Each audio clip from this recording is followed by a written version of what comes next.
So yeah! అంటే ఒక అంటే లైక్ ఎడిటింగ్ మా సినిమా అంతా అయిపోయింది. ఎడిటింగ్ టేబుల్‌లో చూస్తుంది సమంత, రాజ్ అందరూ చూస్తున్నప్పుడు she is laughing throughout the film. And that day was అంటే నాకు టెన్షన్ అనమాట.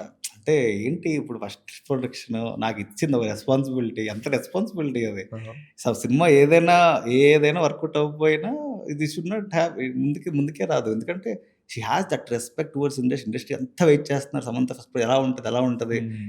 మాకంత రెస్పాన్సిబిలిటీ ఇచ్చింది తను. మాకు ఎలా ఉంటది? తనెలా ఎంజాయ్ చేస్తది సినిమా? అసలు ఎడిట్ టేబుల్‌లో తను నవ్వుతుంది, నవ్వుతుంది, నవ్వుతుంది, నవ్వుతుంది, ఎంజాయ్ చేస్తుంది, ఎంజాయ్ చేస్తుంది. దట్ డే ఆ రోజు was the biggest day of my life. ఇప్పుడు ఈరోజు రిలీజ్ కన్నా producer is happy because Samantha is very critical.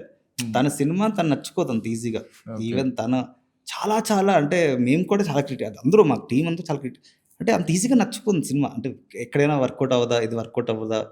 ఇది ఇది ఇక్కడ ఇది చేయొచ్చా? చాలా చాలా తనని సాటిస్ఫై చేయాలంటే మేము చాలా కష్టపడాలి. So yeah! So she did her best in giving the best product అని ఫీల్ ఓకే. అవుతాను. యాహ్!